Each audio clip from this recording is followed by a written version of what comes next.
As a homework, ठीक है। तो उनको हम पहले डिस्कस करेंगे, लेकिन सबसे पहले मैं टेस्ट के बारे में जानना चाहूंगा। टेस्ट का जो डिस्कशन होना है, मैंने कुछ क्वेश्चन नोट करवाए थे। आई थिंक ओम तुमसे बोला था मैंने ग्रुप पर डालने के लिए। आवाज आ रही है मेरी?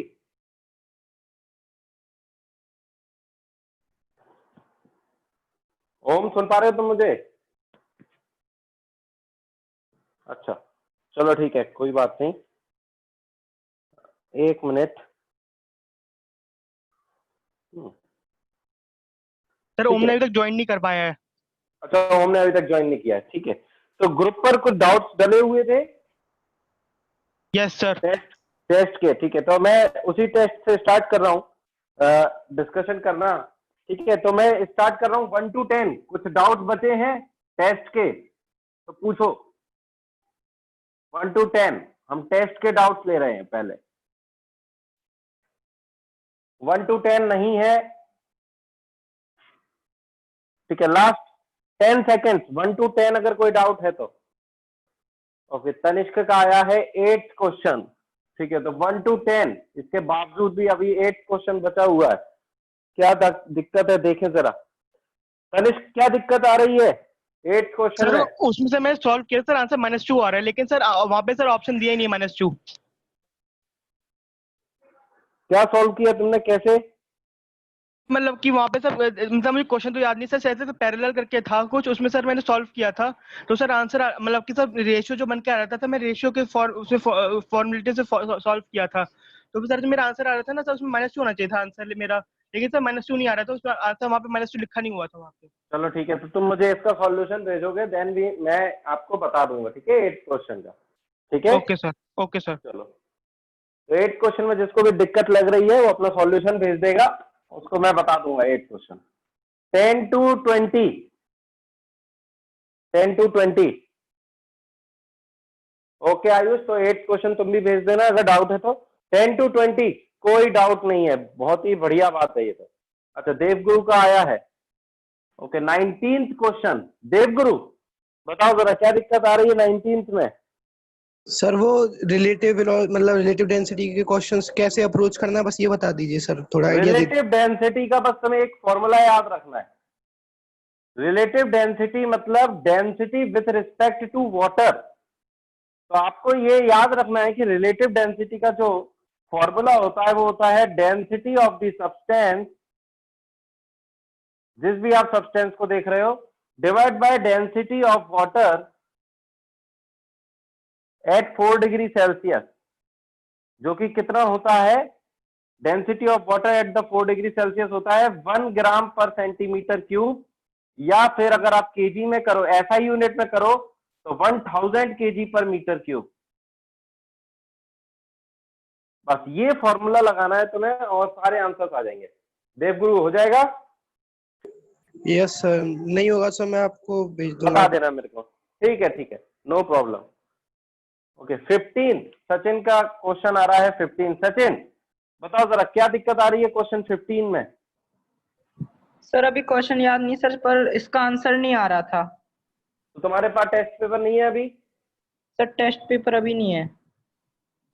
अच्छा, तो अभी क्या है तुम्हारे पास, शीट है? Yes sir. अच्छा चलो ठीक है, तो तुम भी देख लेना, अगर क्वेश्चन नंबर 15 तुम्हारा नहीं हो रहा है सॉल्व तो मुझे भेज देना, मैं बता दूंगा, ठीक है। Okay sir.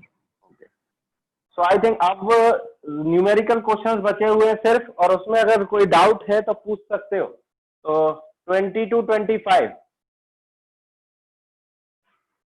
सर मेरा एक डाउट है, मुझे बस हाँ, मैग्नीट्यूड ऑफ ऑर्डर बता दीजिए, मतलब कि वो नेगेटिव नहीं हो सकता magnitude of order? Magnitude of the order, हाँ, निगेटिव नहीं हो सकता, बिल्कुल सही है। मतलब सर ये बस समझा दीजिए क्या होता है मैग्नीट्यूड ऑफ ऑर्डर।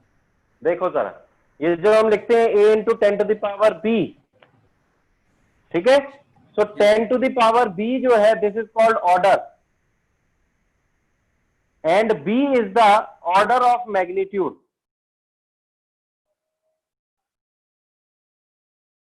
ये है दोनों में अंतर। और ये कौन सा नोटेशन होता है, दिस इज साइंटिफिक नोटेशन।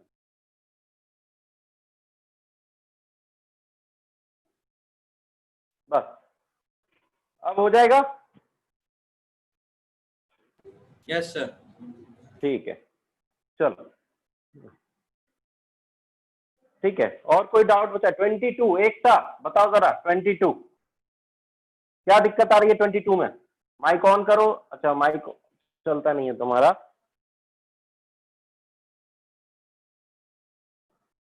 हाँ बताओ एकता, वैसे ही कमेंट करके।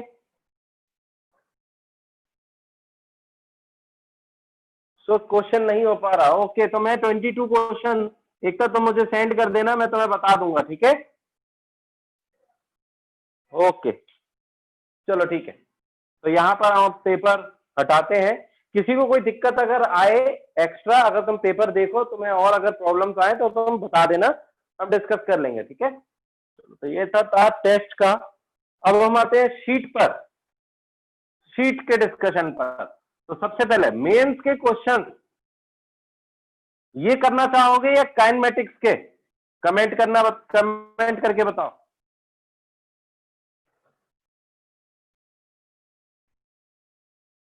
अच्छा मेंस काइनेमेटिक्स सब आ रहा है। चलो मेंस निकालो सभी लोग, मेंस जो एरर एंड मेजरमेंट का मेंस का क्वेश्चन है वो निकालो, ठीक है? निकालो जरा मेंस और डिस्कशन करेंगे हम प्रीवियस ईयर, ठीक है? प्रीवियस ईयर जो कि जिसमें मेंस में जो क्वेश्चंस आए थे, ठीक है? तो मैं यहां पर पूछना चाहूंगा आपसे, ठीक है? आज हम डिस्कस करेंगे 1 to 30 क्वेश्चंस तक। तो पहले बताओ 1 to 10 डाउट्स मेंस में। ओके, रौनक का आ रहा है सेकंड। ओके 9, ठीक है, सेकंड 9। ये सभी लोग अपनी अपनी शीट पर या फिर अपनी कॉपी पर लिखते जाना, क्योंकि ये वो क्वेश्चंस है जिसमें सभी को डाउट आ रहा है। तो ये क्वेश्चंस आपको लगाने ही लगाने हैं रिवीजन करते वक्त।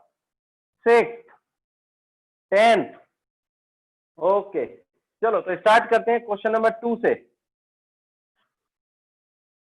Very good Madhav, I think Madhav ने बहुत अच्छे से पढ़ा है।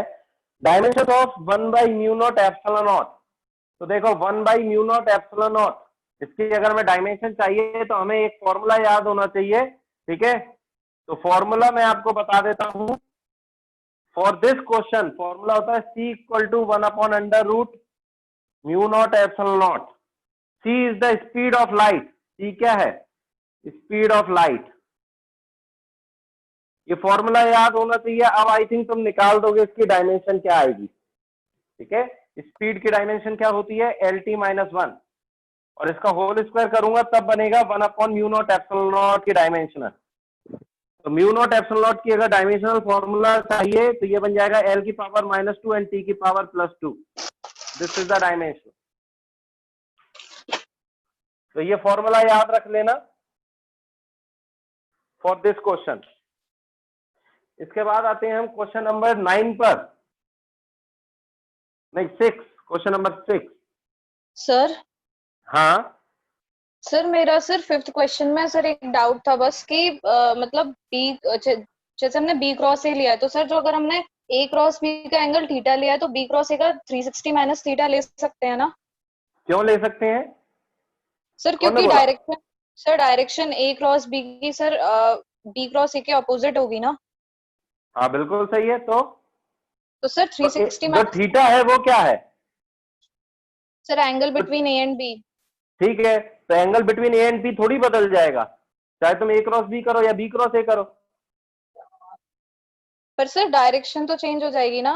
डायरेक्शन चेंज होगी पर angle between A vector and B vector थोड़ी बदलेगा। सोचो ना, तुम बस ए वेक्टर यहां ले रहे हो, बी वेक्टर यहां ले रहे हो, तो जब तुम ए क्रॉस बी कर रहे हो तो ऐसे जा रहे हो, एंगल तो यही है दोनों के बीच में, बस राइट हैंड थंब रूल के अकॉर्डिंग चीजें बदल जाएंगी, पर एंगल तो हमेशा ही थीटा रहेगा। Okay sir. ठीक है, तो question number 6, work done on the particle, ये तो हो जाना चाहिए था यार। वर्क डन का फॉर्मूला क्या सर होता मेरा है? डाउट तो सर हो गया सर, हो गया सर, मेरा डाउट तो हो गया सर सॉल्व। बिल्कुल, फोर्स इनटू डिस्प्लेसमेंट का डॉट प्रोडक्ट, ये हो जाना चाहिए 6th क्वेश्चन। यस सर, कर लिया सॉल्व। सर ये सर इसमें ये डाउट था कि सर एक्चुअली में वर्क डन होता है फोर्स इनटू डिस्प्लेसमेंट सर, लेकिन वेक्टर में एफ डॉट प्रोडक्ट याद रखना, इनटू नहीं, डॉट प्रोडक्ट। सर रीजन क्या है इसके पीछे? अरे ये होता है ना कि फोर्स डॉट डिस्प्लेसमेंट। अब इसके पीछे रीजन क्या है वो हम वर्क पावर एनर्जी में देखेंगे, पर अभी के लिए फॉर्मूला सिर्फ इतना याद रखना है तुम्हें। ओके सर, क्योंकि रियलिटी में तो फोर्स इनटू होता है ना, इसलिए। नहीं, रियलिटी में डॉट होता है। तुम्हारे अभी तक जो तुमने पढ़ा है, क्योंकि डॉट प्रोडक्ट तुम्हें नहीं आता था इसलिए इनटू करते थे तुम। ओके सर, ठीक है, लेकिन अब डॉट आ गया है तो मैं बताऊंगा कि why this is F dot displacement. चलो, तो 6th भी हो गया है, 2nd भी हो गया है, 10th पर सर आते एक हैं। बार सर 8th वाला ले लीजिए सर, 8th वाला सर। 8th वाला ले लेते हैं। चलो, क्वेश्चन नंबर 8। 5 डाउट हो गए।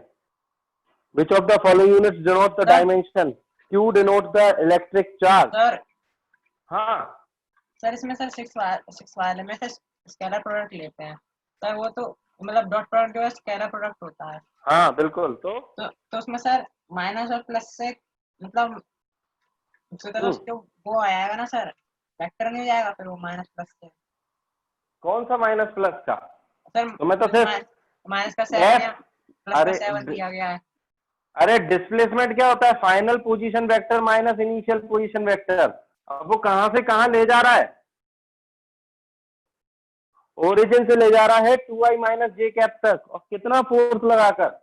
5i प्लस 3j प्लस के कैप।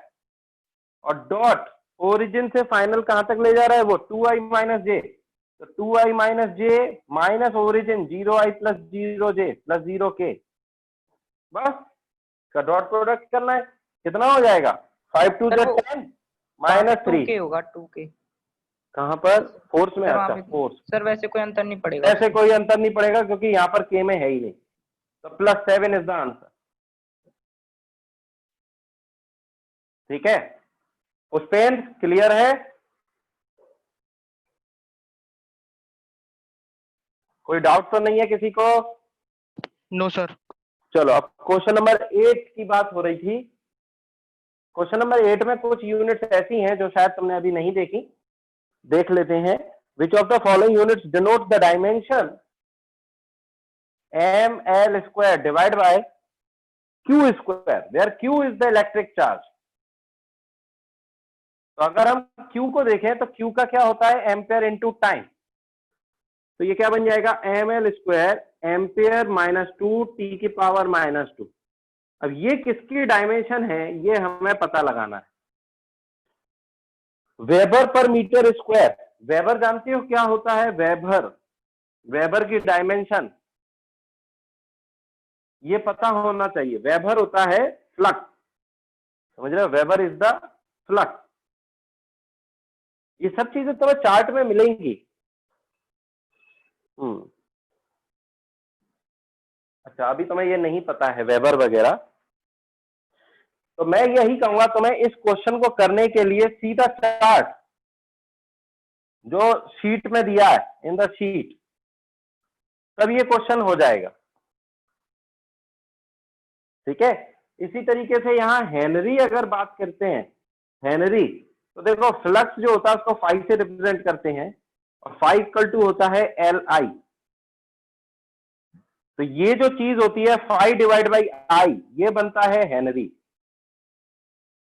यानी हेनरी जो होता है वो होता है फ्लक्स अपॉन करंट। और फ्लक्स क्या होता है? फ्लक्स होता है, अगर हम देखें फ्लक्स, फ्लक्स की जो यूनिट हो सकती है वो हो सकती है charge divide by epsilon not. Charge divide by epsilon not. Epsilon not की डायमेंशन पता है? ये एप्सिलॉन नॉट क्या होती है? परमिटिविटी। तो मैं ये फॉर्मूले लिखवा रहा हूं, ठीक है? तो हेनरी क्या हो सकता है? हेनरी हो सकता है या फिर और अच्छा बताता हूं मैं, हेनरी के लिए एक बहुत अच्छा फॉर्मूला बताता हूं मैं। Energy is equal to half Li square होता है। तो एनर्जी अपॉन करंट का स्क्वायर अगर आप करोगे तो इसकी जो डायमेंशन आएगी वो डायमेंशन होगी हेनरी की। तो ये फॉर्मूला ज्यादा आसान है कि भाई एनर्जी अपॉन करंट का स्क्वायर। तो this is the most easy thing to remember to find out the dimension of L. ठीक है, और फ्लक्स का अगर हम देखें तो अगर तुम्हें ये डायमेंशन पता है तो देखो फ्लक्स की दूसरी डायमेंशन भी कैसे निकाल सकते हो, यहां से निकाल सकते हो। तुम क्या करो, हेनरी इनटू करंट, ये भी हम फ्लक्स की डायमेंशन निकाल सकते हैं। तो हेनरी क्या हो जाएगा, एनर्जी अपॉन करंट का स्क्वायर। तो एक करंट गया तो नीचे क्या रह जाएगा, अकेला एनर्जी अपॉन करंट। ये आ जाएगी फ्लक्स की डायमेंशन। और एनर्जी की पता ही रहती है तो हमें करंट की भी पता होती है। ठीक है, करंट का स्क्वायर। तो ये दो डायमेंशन यहां से पता लग जाएगी, वेबर और हेनरी की। और अब तुम ये क्वेश्चन कर सकते हो, बहुत आसान हो जाएगा, समझ रहे हो। तो अगर हम इसकी डायमेंशन निकालें हेनरी की, तो एनर्जी क्या क्या हो जाएगी, M L square T minus two divide by current क्या हो जाएगा, एम्पियर का स्क्वायर। ठीक है, तो दिस इज फॉर हेनरी। और एनर्जी अपॉन करंट ये फ्लक्स की हो जाएगी। तो M L square T minus two, और करंट कहां से आ जाएगा, ऊपर आ जाएगा, एम्पियर की पावर -1। तो ये देखो, ये कौन से मैच कर रही है, ये मैच कर रही है हेनरी से। तो इसका मतलब है ये वाली जो डायमेंशन है ये किसकी है, this is for Henry. Clear है। तो आपको कौन कौन सी चीजें याद रखनी है, आपको एक ये याद रखना है, this formula, energy upon current का square, that is the dimension of henry. और एनर्जी अपॉन करंट ये याद रख लेना for the dimension of the flux. ये आपको चार्ट्स में मिलेंगे देखने को, नोट करो जल्दी से।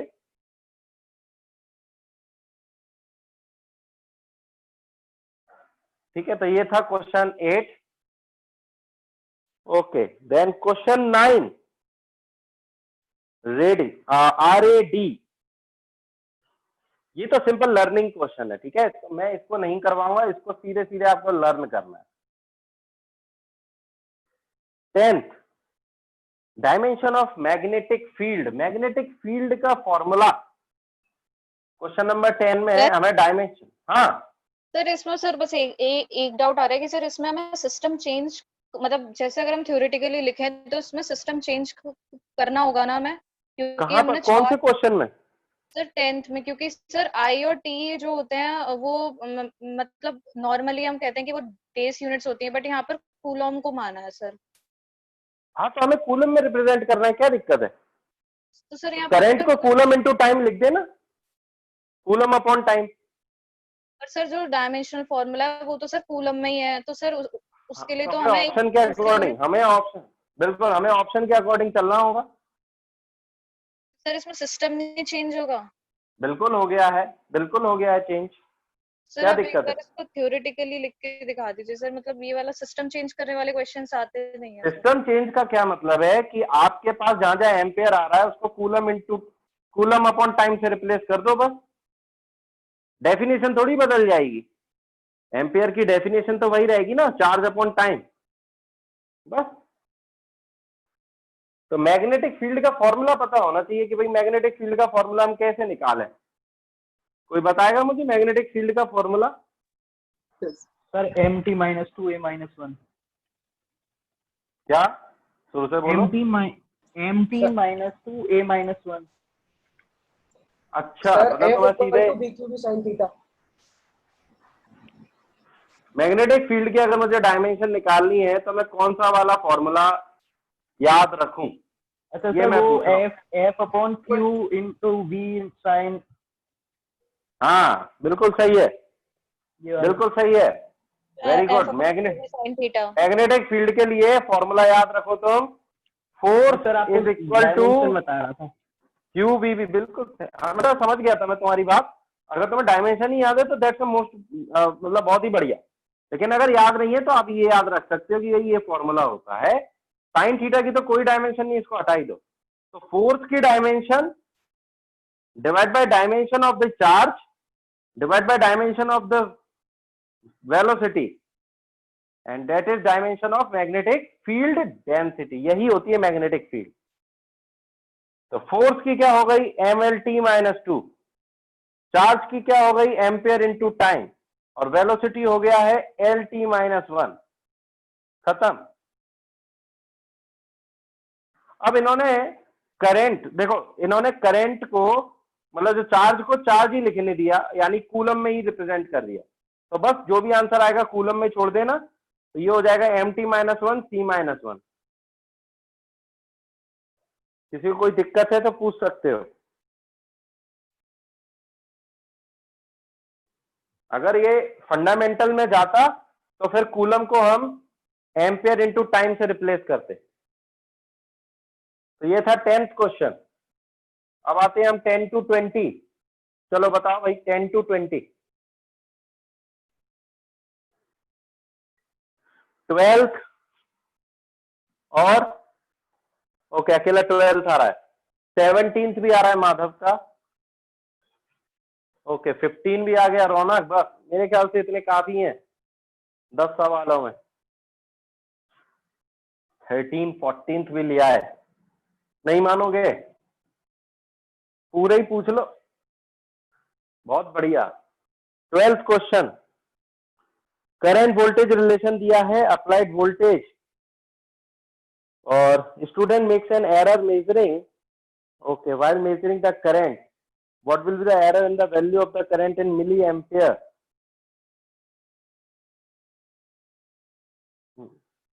अच्छा 1 मिनट रुको, शायद स्क्रीन चले गई है। हाँ बिल्कुल, हमें कुछ इस तरीके का रिलेशन दिया, उससे हमें di/dv निकालना होगा।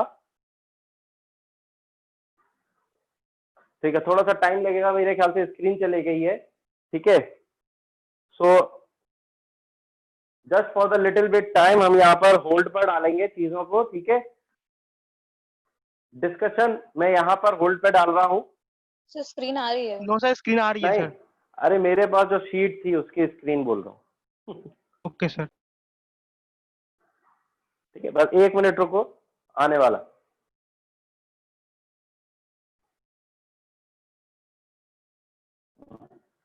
तो ठीक है, अभी इस चीज को मैं यहाँ पर होल्ड पे डाल रहा हूँ। I think there is a little technical problem.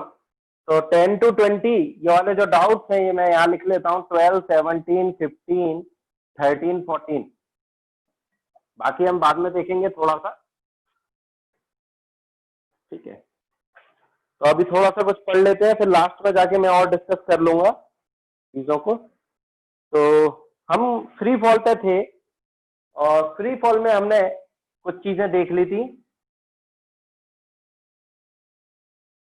Free fall में हमने ये देखा था कि जब बॉल को ऊपर उछाला गया तो अगर u वेलोसिटी से ऊपर की तरफ, हाँ अभी थोड़ी देर में डिस्कस कर रहे हैं हम, स्क्रीन आने वाली। ठीक है, रीस्टार्ट हो रहा है, तो थोड़ा सा तब तक फ्री फॉल खत्म कर लेते हैं हम कुछ चीजें जानकर। ठीक है, then we will continue the discussion. तो u मीटर पर सेकेंड से हमने ऊपर भेजा, तो ये ऊपर गया और यहाँ पर वेलोसिटी क्या हो गई है 0। और जब ये नीचे आया तो इसकी दोबारा से नीचे जाने वाली जो वेलोसिटी थी सेम पॉइंट पर, वो u मीटर पर सेकेंड हो गई। इसका मतलब है कि यहाँ सिमेट्री रहेगी हर जगह, टाइम के रिगार्डिंग भी और वेलोसिटी के रिगार्डिंग भी। अगर यहाँ की वेलोसिटी v है ऊपर जाते वक्त, तो नीचे जाते वक्त v हो जाएगी। अगर यहाँ से यहाँ तक का टाइम इसको t लगा है, तो नीचे आने तक का भी टाइम कितना लगेगा, t ही लगेगा। ठीक है, लेकिन एक बात याद रखनी होगी, एक्सेलरेशन हमेशा कहाँ रहा है, नीचे की तरफ, दैट इज g। ठीक, तो इस चीज का हमें बिल्कुल ध्यान रखना है कि सेम पोजीशन पर जो चीजें हैं वो सिमेट्रिकली होती हैं। तो जैसे अगर हमसे पूछा गया सबसे पहले टाइम ऑफ फ्लाइट बताइए। ठीक है, या फिर चलो टाइम ऑफ फ्लाइट।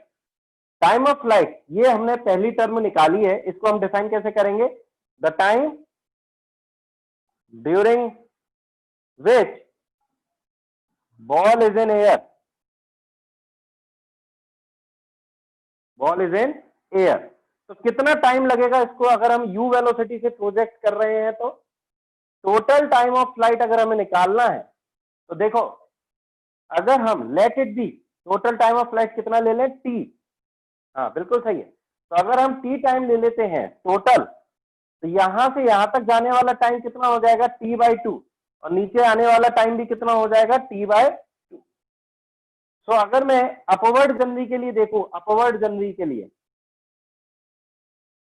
तो मैं लगाऊंगा v equal to U plus A T. At the highest point velocity क्या हो जाएगी, 0, इनिशियल वेलोसिटी u और माइनस जी और टाइम ऑफ कितना लगा है, t/2। तो यहां से आ जाएगा 2u/g, that is total time of flight, 2u/g। इसका मतलब ये हुआ कि इस बॉल को यहां से यहां तक जाने के लिए टाइम लगा है u/g और नीचे आने में टाइम लगा है u/g।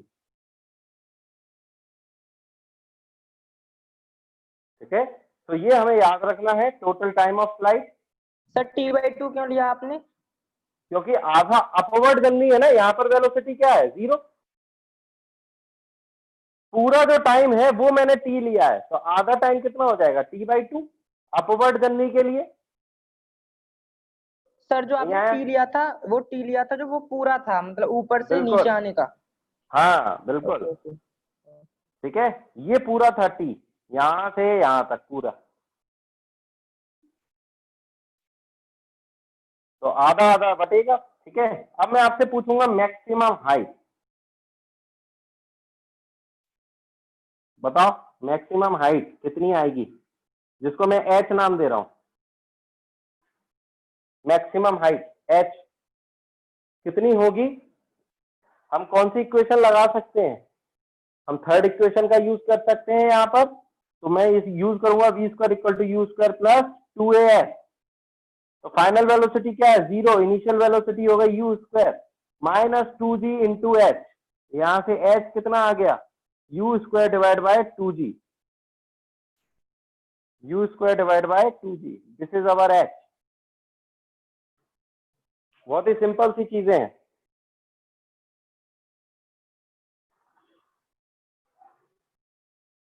ठीक है, चलो और देखते हैं। अब हम कुछ क्वेश्चंस करेंगे तो और मजा आएगा थोड़ा समझने में।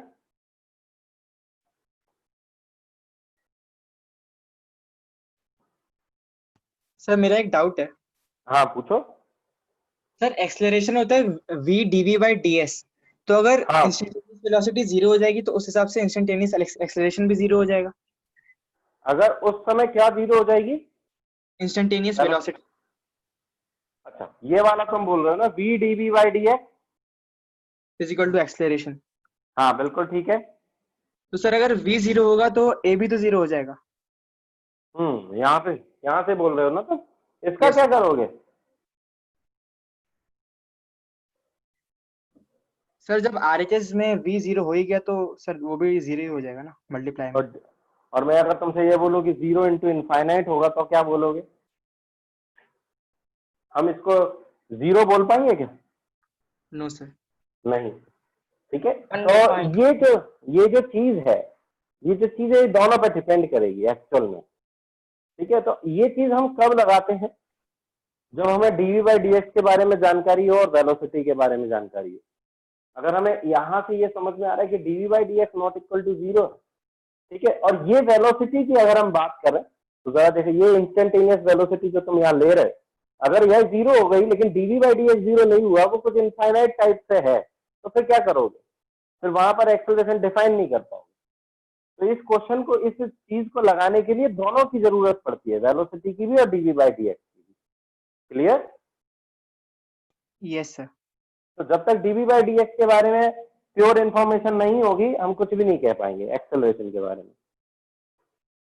ठीक है, चलो। सर एक और डाउट था कि हाँ सर बोलो।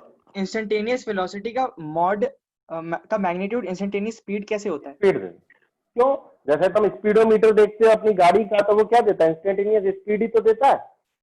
Yes sir. हालांकि अगर तुम वेलोसिटी बनाना चाहोगे तो उसमें किसी डायरेक्शन को ऐड कर देना कि भाई मैं तो चला रहा था स्कूटर अपना 2 km/h ओवर 30।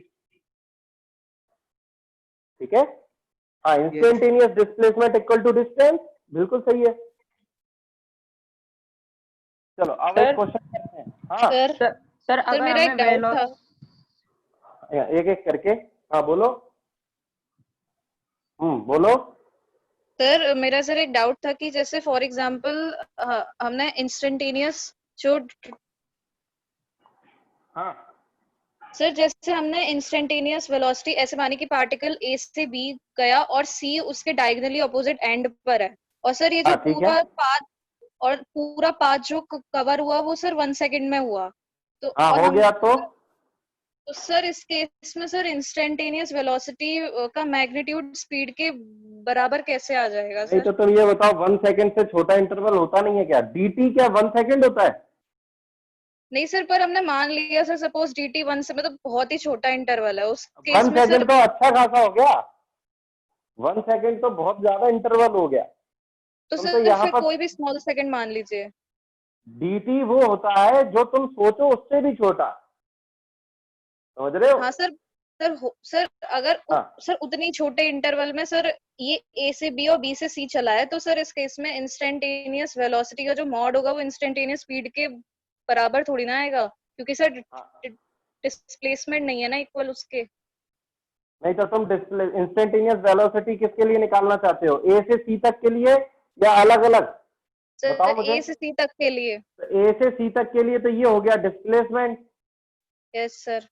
और अगर तुम 1 सेकंड को छोटा सा मान रहे हो तो इसका इंस्टेंटेनियस वेलोसिटी तो ये आएगा इस डायरेक्शन में कि भाई ये डिस्प्लेसमेंट है और divide by 1 second. Yes sir. Distance कितना होगा, A B plus B C. नहीं सर, उस केस में इंस्टेंटेनियस स्पीड जो है वो तो सर इसके बराबर नहीं आएगी ना, इंस्टेंटेनियस बिल्कुल नहीं आएगी, डिस्प्लेसमेंट। नहीं यस। आएगी, बिल्कुल नहीं आएगी। Okay sir. तो ठीक सर है, हमेशा थोड़ी ना ऐसा होता है बराबर कि तब आती है, बराबर तब आती है जब तुम डिस्टेंस और डिस्प्लेसमेंट में अंतर ना बता पाओ। Okay sir. मतलब कि बहुत ही छोटा डिस्टेंस चले और बहुत ही छोटे टाइम में, तब हम इंस्टेंटेनियस स्पीड को ही इंस्टेंटेनियस वेलोसिटी बोल देते हैं विथ मैग्नीट्यूड। मैग्नीट्यूड दोनों का बराबर होगा। पर अगर अच्छा खासा डिस्टेंस चल रहे हो जहां पर तुम इजीली बता पा रहे हो कि यार डिस्टेंस अलग है, डिस्प्लेसमेंट अलग है, उस केस में हम नहीं बोल पाएंगे, वो गलत हो जाएगा। ठीक है, यस सर। चलो क्वेश्चन करते हैं। A boy throws a ball vertically upward with velocity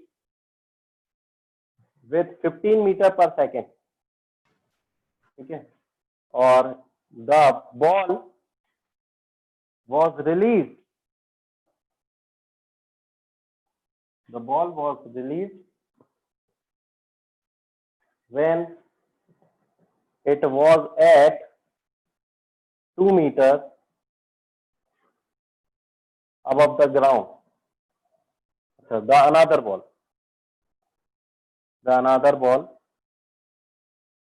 was released when the previous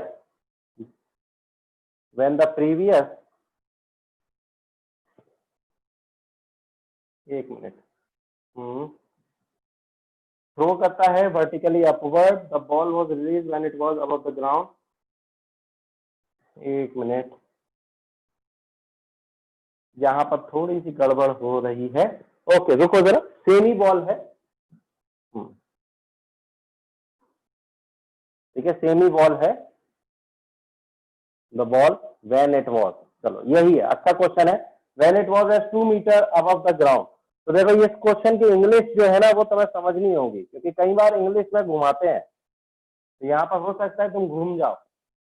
अब देखते तुम्हारी इंग्लिश कितनी अच्छी है। The boy catches it at the same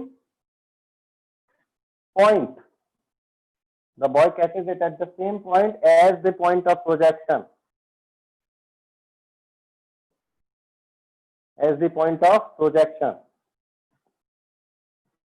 आपसे पूछा गया what is the maximum height HEIGHT reached by the ball, maximum height reached by the ball। एक ये क्वेश्चन पूछा गया है आपसे, और एक दूसरा क्वेश्चन पूछा गया है how long is the ball in the air. करो भाई, अच्छे से बनाओ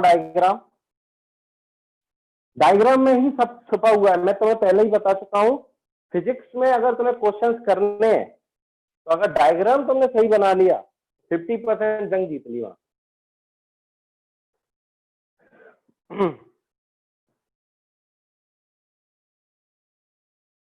तो एक बॉल है जिसको फेंका गया है 15 मीटर पर सेकंड से ऊपर की तरफ,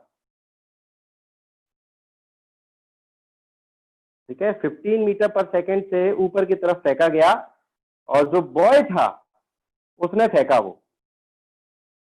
तो जो बॉय ने फेंका है यहां से ग्राउंड से कितनी ऊपर फेंका, ग्राउंड से वो जब 2 मीटर ऊपर थी बॉल, मतलब जो बॉय की हाइट का बता रहा है ये कि 2 मीटर अबव जब बॉल ऊपर थी तब फेंका गया है 15 मीटर पर सेकंड से, यानी t=0 यहां से चालू हो रहा है। ओके, तो कईयों के आंसर्स भी आ रहे हैं। वेरी नाइस खुशी, 13 तुम्हें याद आ रहा है। Maximum height from the ground पूछा है उसमें। सर सॉरी सर, वो बाय मिस्टेक 0.25 लिखना टाइप नहीं हो बहुत ही पाया। सिंपल सा क्वेश्चन है। यहां पर वेलोसिटी क्या हो जाएगी, 0, और अगर हम ग्राउंड से देखें तो ये जो हम निकालेंगे दिस इज एच मैक्स, और इसमें हमें 2 मीटर जोड़ना होगा, तब हमें ग्राउंड से इसकी मैक्सिमम हाइट मिलेगी। तो बस एच मैक्स कैसे निकालेंगे, ये तो सिंपल सा हो जाता है, u²/2g, तो हो जाएगा 15 square divide bye 2 into 10, that is 225 divide by 20, and that is कितना हो गया ये 11.25। और अब मैं अगर ग्राउंड से पूछूं फ्रॉम द ग्राउंड, तो मैक्सिमम हाइट आ जाएगी, दोनों को ऐड कर दो, 11.25 plus 2 that is equal to 13.25 metre. I think बहुत सारे लोगों का आंसर सही आया है, एंड आई अप्रिशिएट दैट, बहुत ही अच्छा। और अब हमसे पूछा गया कि टाइम कैच करने में कितना लगा, बहुत ही सिंपल सा है, बता दो भाई।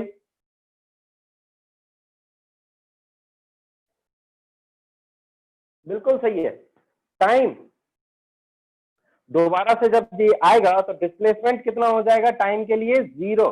तो मैं टाइम वाला क्वेश्चन यहां कर देता हूं। तो फॉर द टाइम, अगर हम बी पार्ट देखें, फॉर द टाइम, ठीक है, नेट डिस्प्लेसमेंट विल बी 0। तो S equal to UT plus half A T square लगा सकते हैं हम। यहां से हमारा जो टाइम ऑफ फ्लाइट है वो आएगा कितना, 2u/g। अगर तुम यहां से सॉल्व करो तो सेम मिलेगा तुम्हें, हाफ gt स्क्वायर। तो टाइम ऑफ फ्लाइट आ जाएगा 2u/g, that is equal to 2 into that is 15 divide by 10, that is 3 second. Simple सा क्वेश्चन। बस यहां पर गड़बड़ हो सकती थी कि कई कितने लोग जो हैं वो 2 को ऐड नहीं करेंगे, और ऑप्शन आपको 11.25 भी मिलेगा वहां पर। सर हाँ बोलो। सर, जैसे हम किसी ऑब्जेक्ट को ऊपर की तरफ फेंकेंगे उसमें जी नेगेटिव नहीं लेंगे क्या? बिल्कुल लेंगे। तो सर यहाँ पे जी आपने 10 रखा है। अरे फॉर्मूले में माइनस रखा है ना, और फिर फॉर्मूले में माइनस रखने के बाद तो यहाँ तो मैग्नीट्यूड आएगा, नहीं समझे? दो बार माइनस थोड़ी लिखोगे, एक बार यहाँ माइनस लिख दिया तो यहाँ थोड़ी करोगे। सर जैसे हमें पता है हाईएस्ट हाइट का फॉर्मूला u²/2g होता है। हाँ ठीक है, तो वो कहाँ से आया, वो आया कहाँ से? अच्छा सर, तो वो हम आया यहाँ से, वो यहाँ से आया है कि इनिशियल u मान ली और एक्सेलरेशन कितना रखा है, देखो -g। नहीं समझे? जब एक बार यहां पर रख दिया -g तो दोबारा थोड़ी रखेंगे। नहीं आ रहा? सर आ गया आ गया, बताओ एकता। हाँ जी को 10 रखा है, बिल्कुल जी को 10 फॉर सिंप्लीफिकेशन जी को हमने 10 मान लिया।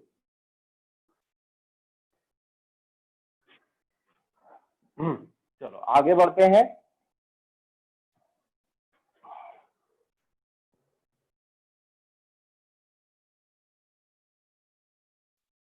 ठीक है, सो नेक्स्ट क्वेश्चन। एक बॉल है जिसको प्रोजेक्ट किया गया u मीटर पर सेकंड से, तो ये ऊपर जाएगा और फिर नीचे आएगा। ठीक है, ये मैं बना ऐसे ही रहा हूं, लेकिन होता एक ही लाइन पर है, क्योंकि हमें दिखाना पड़ रहा है, इसलिए हम थोड़ा अलग लेके चल रहे हैं। तो देखो ये क्या होगा, अगर मैं सेम हाइट की बात करूं, दिस इज हाइट h, तो एक बार जाते वक्त और एक बार आते वक्त क्रॉस करेगा ये सेम हाइट को। तो अगर हम यहां से t इक्वल टू 0 ले रहे हैं, कितना ले रहे हैं, t इक्वल टू 0, और इनिशियल वेलोसिटी ली है हमने u मीटर पर सेकेंड, और एक्सेलरेशन है नीचे की तरफ g मीटर पर सेकेंड स्क्वायर, और दिस इज अवर ग्राउंड। तो मैं आपसे ये पूछना चाहूंगा कि फाइंड द टाइम, ठीक है, for which, find the time eight which it crosses the h height। चलो भाई बताओ कैसे निकालेंगे।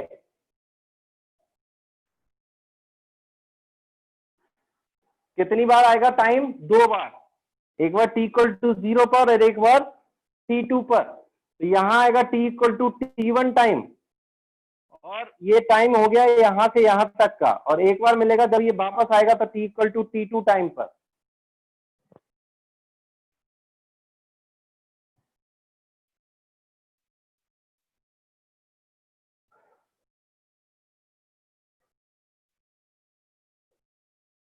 ठीक है, तो देखो जरा ध्यान से, इस क्वेश्चन को मैं क्यों करवा रहा हूं, इस क्वेश्चन से हम काफी चीजें सीख सकते हैं। जब देखो ये जो बॉल है ये यहां से प्रोजेक्ट की गई u मीटर पर सेकंड से, और ये जब वापस आई तो सेम हाइट पर 2 बार आएगी, एक बार जाते वक्त और एक बार आते वक्त। तो ये मान लिया हमने हाइट h। ठीक, अगर हम यहां से यहां तक का टाइम t1 ले लेते हैं, t1 सेकंड, और ये जो पूरा टाइम है ये वाला, ये टाइम ले लेते हैं t2 सेकंड। जरा ध्यान से सुनते जाना, t2 सेकंड।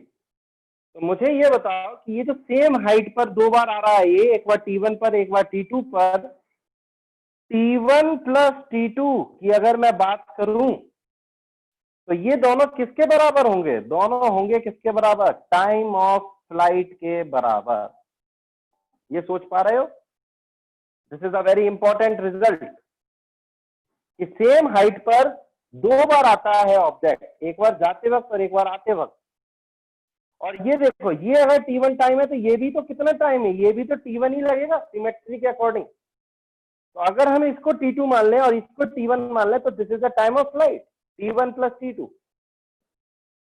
आई थिंक ये चीज समझ में आनी चाहिए सिमेट्री की मदद से। ठीक, और दूसरी चीज तो बहुत ही सिंपल है कि आप इक्वेशन का यूज कर सकते हो, s equal to ut plus half at square. s कितना ले लो, प्लस का h इनिशियल u, और अगर तुम ये टाइम देखो तो मैंने t टाइम माना है, half minus g into T square. तो देखो एक क्वाड्रेटिक बनती हुई दिख रही है, यहां से हमारी क्वाड्रेटिक बनेगी 2h equal to 2ut minus G T square, और यहां से हमारे पास मिल रहा है G T square minus 2ut plus 2h equal to 0। This is our quadratic, और इस क्वाड्रेटिक को अगर तुम सॉल्व करो तो तुम्हें 2 वैल्यूज मिलेंगी टाइम की, 2u plus minus under root. अच्छा, या फिर तुम ये सोचो जरा,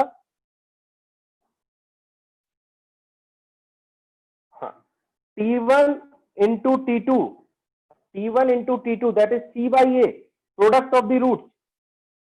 ये हमने क्या ले लिया, प्रोडक्ट ऑफ द रूट। तो t1 इंटू t2 कितना हो जाएगा, 2h बाई g, और t1 प्लस t2 जो कि हमें पता है कितना आएगा, 2u बाई g। देखो जरा, ठीक है। तो यहां से हम क्या निकाल सकते हैं, t1 एंड t2 निकाल सकते हैं। या तो क्वाड्रेटिक सॉल्व कर लो, नोट करो इसको जल्दी से।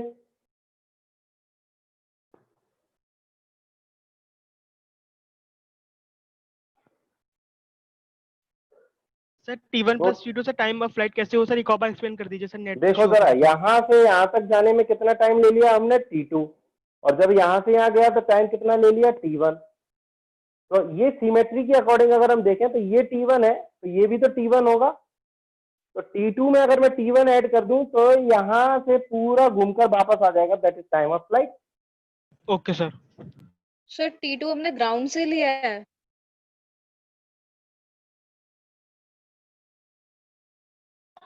सर सर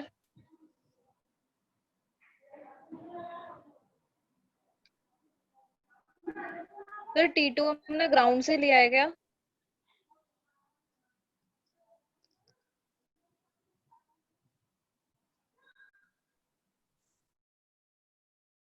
क्या मेरी समझ आ रही है तुम तक?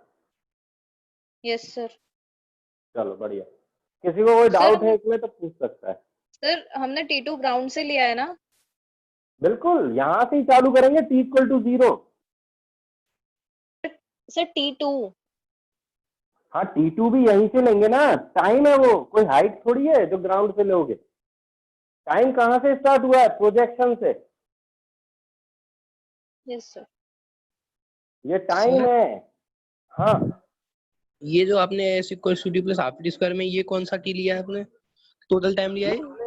हमने एक t ले लिया वेरिएबल। अब इस t की दो वैल्यूज आएंगी, एक आएगी t1 के बराबर और एक आएगी ये वाली t2 के बराबर, क्योंकि दोनों पर ही डिस्प्लेसमेंट कितना है, h है।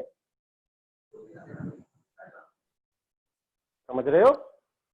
Yes sir. तो ये मतलब ये समझ लो कि यहाँ पर एक t=t1 आएगा और एक यहाँ पर t=t2 आएगा, जहां पर दोनों समय डिस्प्लेसमेंट कितना होगा, h होगा।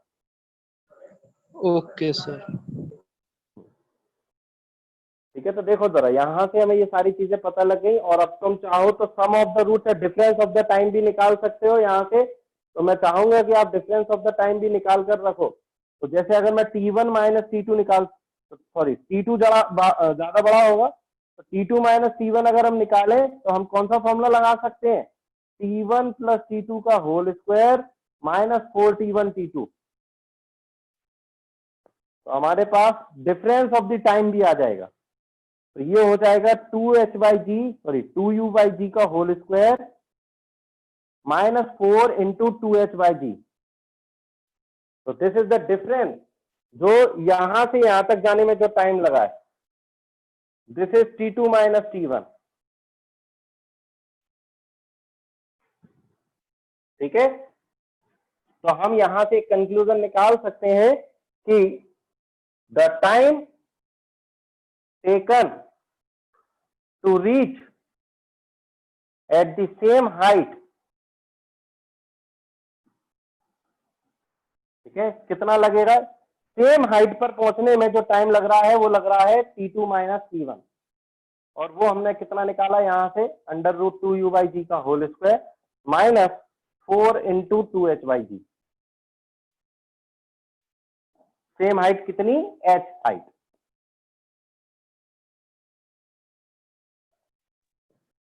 सर ये एक बार समझा दीजिए सर, ये आपने जो फॉर्मूला में t लिखा है सर, फॉर्मूला में जो t लिखा है सर वो कौन सा t है? ये टाइम वो टाइम है, ये जो टाइम है ये हमारे t की वैल्यू है। देखो स्टॉप वॉच चली, एक बार वो t=t1 नोट करेगी, एक बार t=t2 नोट करेगी। तो ये जो क्वाड्रेटिक बनी हुई है इसके दो रूट्स हैं, t1 एंड t2, क्योंकि क्वाड्रेटिक किसके लिए सॉल्व कर रहे हो, h डिस्प्लेसमेंट के लिए। तो h डिस्प्लेसमेंट के लिए टाइम की दो वैल्यूज आएंगी, एक t1 और एक t2। तो क्लियर है? सर उसको t मान लिया है, कंबाइंडली उसे t मान लिया है। कंबाइंडली t मान लिया है और t की दो वैल्यूज चलेंगी, एक t1 आएगी और एक t2 आएगी। जैसे कि यहाँ पर t=0 है, फिर यहाँ पर t=t1 होगा, यहाँ पर t=t2 होगा। ओके सर ये t1 इंटू t2 2h/g कैसे आया? Product of the root c/a। Quadratic भूल गए?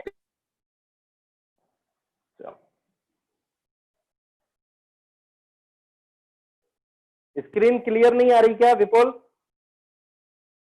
सर स्क्रीन क्लियर है। क्लियर है, क्लियर है सर। ठीक है, आई थिंक किसी के नेट की प्रॉब्लम आ रही है, चेक करो। चलो तो ये हो गया हमारा फ्री फॉल। ठीक है सर इस स्टेटमेंट का क्या मतलब है, time taken to reach to same height h? क्यों, यहां से यहां से ये h हाइट थी, दोबारा से h हाइट पर पहुंचने के लिए टाइम कितना लगा? ये वाला टाइम लगा। अच्छा सर, ये है, ठीक है।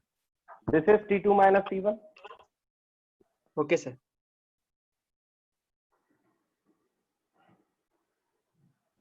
सर हमें ये वैसे ये याद करने की जरूरत नहीं है ना, हम नहीं, जरूरत वैसे नहीं कर है, सकते हैं जरूरत नहीं है, नहीं बिल्कुल जरूरत नहीं है। ठीक है, अब मैं हटा रहा हूं। तो फ्री फॉल में इतना काफी है, बाकी आप सिंपल क्वेश्चंस बनेंगे तब हम डिस्कस करेंगे क्वेश्चंस के थ्रू। ठीक है, अब हम शीट पर आते हैं दोबारा। ठीक है, स्क्रीन आ चुकी है वापस और डिस्कशन चालू करते हैं। मेंस का डिस्कशन कर रहे थे, सभी लोग मेंस की शीट निकालेंगे दोबारा से। ठीक है, तो यहाँ पर हमारा free fall in one dimension खत्म होता है और अब हम, ठीक है, दूसरी चीज स्टार्ट करेंगे लेकिन डिस्कशन के बाद। पहले डिस्कशन खत्म करेंगे हम, सभी लोग निकालें मेंस, और जो कि 10 to 20 मैंने डाउट लिख लिए थे उसको हम डिस्कस करेंगे सबसे पहले। तो जो 12th क्वेश्चन था, क्वेश्चन नंबर 12, वो देखेंगे हम। तो I is equal to e to the power 1000 volt divide by t minus 1 दे रखा है। ये है मिली एम्पेयर में, होने दो।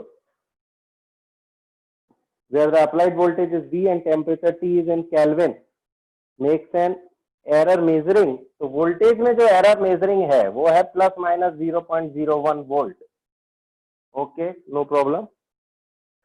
While measuring the current, current जो आ रहा है वो आ रहा है 5 मिली एम्पियर और टेम्परेचर कितना है 300 केल्विन।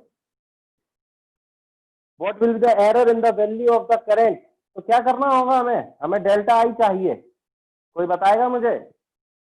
माइक ऑन करके क्या करेंगे हम? सर हाँ बोलो।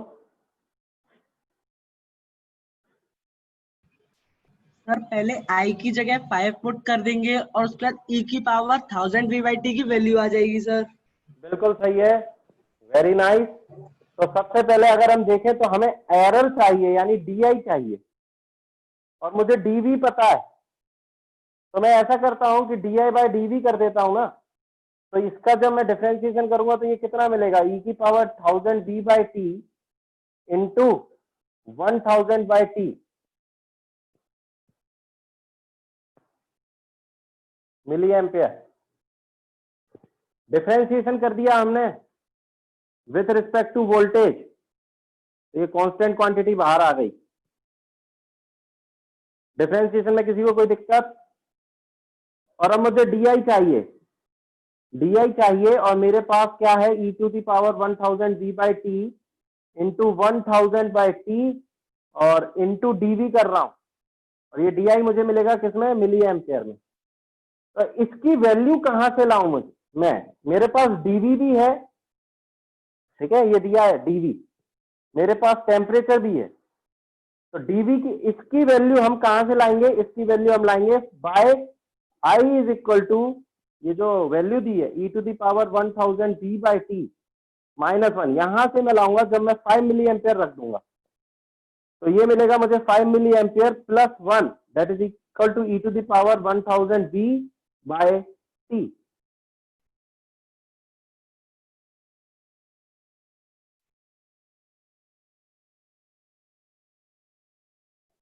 क्लियर है? और अब आई थिंक हो जाना चाहिए, इसको यहां पर पुट कर दें।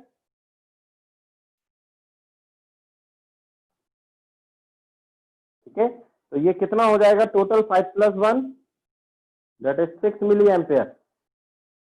तो 6 milli ampere into 1000 by T, temperature कितना है 300 केल्विन,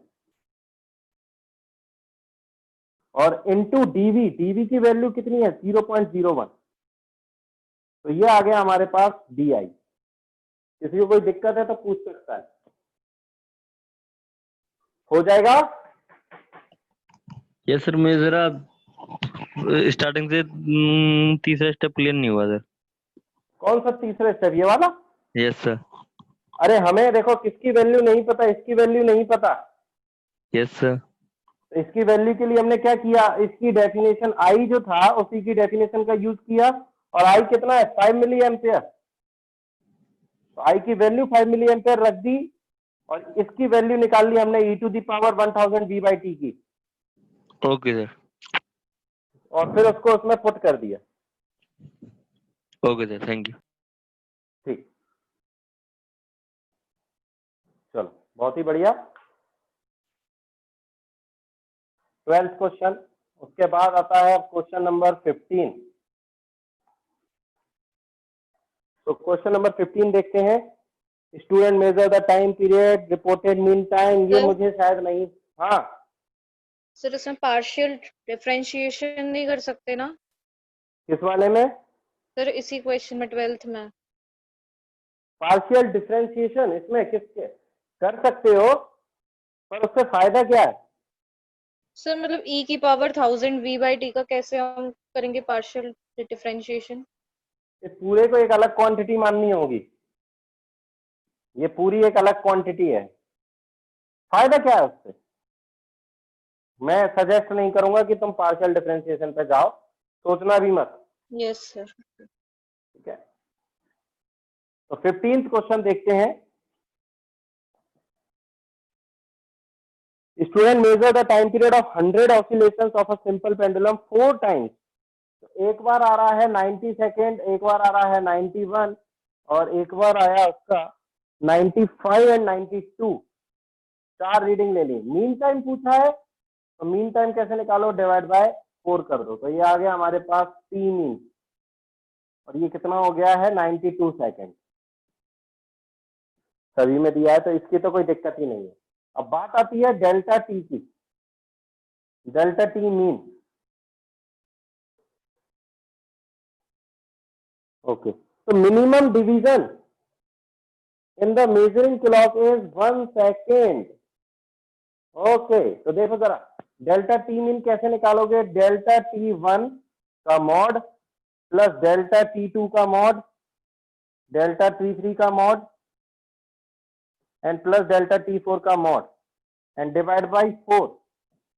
यहां से अगर तुम देखो तो ये कितना आएगा 92 माइनस 90 इसका मॉड, प्लस 92 माइनस 91 इसका मॉड, प्लस 92 माइनस 95 इसका मॉड एंड प्लस 92 माइनस 92 इसका मॉड एंड डिवाइड बाई 4। कितना हो गया भाई 2 प्लस 1 प्लस 3 डिवाइड बाई 4, कितना दिख रहा है 6/4, that is 3/2, that is 1.5 second. अब मुझे बताओ क्या ये clock, since the clock has the least count, जो लीस्ट काउंट है वो कितना है 1 सेकेंड है, ठीक, हाँ 1 सेकेंड है, तो 1 से ऊपर जा रहा है, 1 से ऊपर जा रहा है, ये तो पक्की बात है। तो मैं अगर अपनी सेफ्टी प्रिकॉशंस देखूं, for the safety precautions we always take maximum error, और मैक्सिमम एरर कितना हो सकता है 1.5 का 2 हो सकता है, तो हम 1.5 को कहां तक ले जाएंगे 2 तक ले जाएंगे, समझ रहे हो? तो आंसर क्या आ जाएगा, so answer will be, time जो आएगा वो आएगा 92 प्लस माइनस 2 सेकेंड। और ये प्लस माइनस 2 क्यों करना पड़ रहा है, लीस्ट काउंट की वजह से, कि या तो वो 91 शो करेगा या 93, लेकिन हमारा डेल्टा टी मीन कितना आ रहा है 1.5, इसका मतलब है कि वो आगे की तरफ जा रहा है, यानी 93 की तरफ जा रहा है। तो ऐसा नहीं कर सकते आपकी 93.5 कर दो, क्योंकि आपका लीस्ट काउंट कितना है 1 है, तो या तो 94 लोगे या 92, या सॉरी 90, समझ रहे हो? तो 92 प्लस माइनस 2। सर ये मुझे समझ नहीं आया सर, एक बार बता दीजिए। देखो क्या नहीं आया समझ में, ये बताओ। सर जब हमारा मतलब मीन एरर 1.5 सेकंड आ गया तो फिर है ना, तो हम है ना 2 क्यों लिख रहे हैं? क्या तुम इतना एरर मेजर कर सकते हो एक्सपेरिमेंटली? No sir. इतना अगर तुम मेजर नहीं कर सकते, देखो आंसर इस पे गलत दिया है, आंसर आएगा 92 ± 2 सेकेंड, ठीक है, तो उसको सही कर लेना। इसमें हमारे पास, हाँ वो बिल्कुल सही है, आंसर यही आएगा 92 ± 2, उसको सही कर लेना। इसमें हमारी लिमिटेशन क्या है? हमारी लिमिटेशन है कि हमारी जो घड़ी है उसका लीस्ट काउंट 1 सेकेंड है, तो या तो वो 92 में ऐड करके निकलेगा 93 या सब्ट्रैक्ट करके निकलेगा 91, समझ रहे? लेकिन डेल्टा मीन कितना है? 1.5। अगर मैं 1.5 माइनस करता हूं, 1.5 अगर मैं माइनस करता हूं तो मेरे को कितना मिलेगा? 90.5 मिलेगा, और 1.5 ऐड करता हूं तो कितना मिलेगा? 93.5। लेकिन ये रीडिंग पॉसिबल है क्या? क्या तुम लीस्ट, ये रीडिंग पॉसिबल नहीं है, तो इसलिए हम क्या करते हैं, इसको 90 कर सकते हैं और इसको 94 कर सकते हैं, जिससे कि हमारी ये वाली जो रीडिंग्स है वो भी इसके अंदर कवर हो जाए। Okay sir. हाँ सर, हमने जैसे 1.5 है तो उसको राउंड ऑफ करके हमने 2 लिख दिया। राउंड ऑफ करके 2 नहीं लिखा, राउंड ऑफ नहीं किया है हमने, लीस्ट काउंट के अकॉर्डिंग हमारी मजबूरी है कि हमें डेल्टा टी मीन 2 लेना पड़ेगा, समझ रहे हो? सर मतलब ये डेसिमल प्लेसेस तक होता है ना, कि मतलब जितना मैं डेसिमल प्लेसेस तक दे रखा है क्वेश्चन में उतना ही हमें आंसर में लेना होता है। ऐसा कुछ भी मत सोचो, यहाँ पर लीस्ट काउंट का चक्कर है। अगर वो लीस्ट काउंट 0.5 बोल देता ना, अगर वो लीस्ट काउंट 0.5 बोल देता कि भाई लीस्ट काउंट मेरा 0.5 है, तो तुम आंसर 92 ± 1.5 ही करते। सर फिर हम 1 भी तो ले सकते थे ना 1.5 का, क्योंकि 1.5 तुम मेजर कर सकते हो ना, अगर तुम्हारा लीस्ट काउंट 0.5 है तो। सर नहीं, अगर लीस्ट काउंट हमारा 1 होता तो हम 1.5 को 1 भी तो कर सकते हैं। लेकिन यहाँ से तो साफ साफ दिख रहा है ना कि 1 से तो ऊपर ही है एरर। ओके, और सेफ्टी के लिए क्या करते हैं कि एरर को हमेशा मैक्सिमाइज करके बताते हैं कि ठीक है भैया, कोई हम पर क्लेम ना करे। हाँ, कोई पूछना चाहता है कुछ? तो यहाँ पर कोई राउंड ऑफ का चक्कर नहीं था, यहाँ पर लीस्ट काउंट का चक्कर है। हेलो सर, हमें ये कैसे पता चला कि लिस्ट काउंट 1 सेकंड ही है? उसमें लिखा हुआ है सर, इसमें कहाँ लिखा है? Minimum division in the measuring clock is 1 second.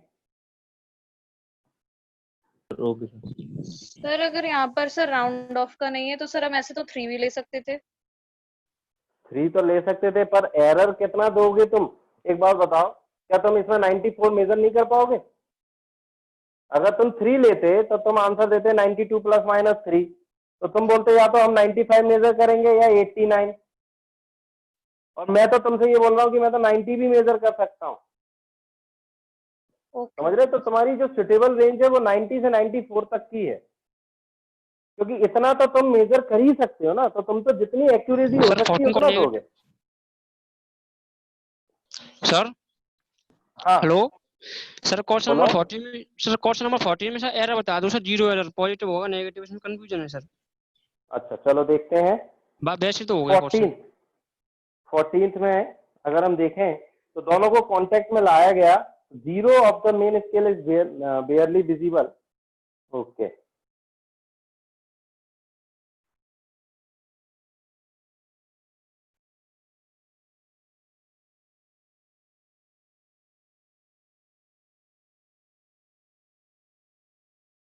तो देखो 45th division coincide with the main scale. कोई बता सकता है मुझे यहाँ पर पॉजिटिव 0 एरर है या नेगेटिव 0 एरर? नेगेटिव। नेगेटिव क्यों है? क्यों है?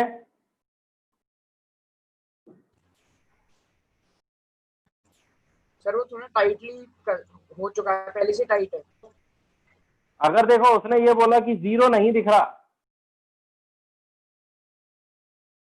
बेयरली विजिबल का क्या मतलब होगा? सर ज्यादा टाइट हो गया है। बिल्कुल ज्यादा टाइट हो गया, जिसके कारण क्या हो गया होगा, 0 अंदर चला जाएगा, समझ रहे हो? जब खोलते हैं तो हमें 0 1 2 3 दिखता है मेन स्केल पर, लेकिन अगर 0 अंदर चला गया तो इसका मतलब है तो हमने टाइट किया होगा इसको, और टाइट किया है तो 45 डिवीजन आगे खिसका लिया, अब समझ में आया यहाँ पर नेगेटिव जीरो एरर क्यों है? जिसका भी डाउट है माइक ऑन करो। Yes sir. आ गया? Yes sir. ठीक है, चलो आगे बढ़ते हैं। Next question number 17। Planck constant C and H, इनके बीच में हमें एक रिलेशन बताना है टाइम के लिए।